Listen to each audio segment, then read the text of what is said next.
in Nigeria worldwide.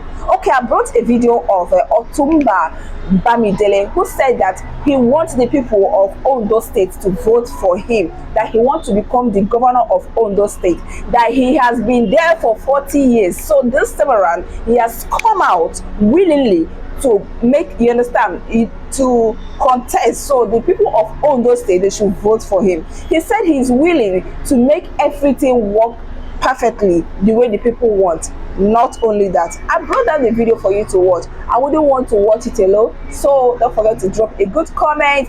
If what he said is good, good and fine. If you want him to become the governor of Ondo State, good and fine. Don't forget to drop it at the comment section. Once again, my name is IKEJOY. I am your friend. Let's go there.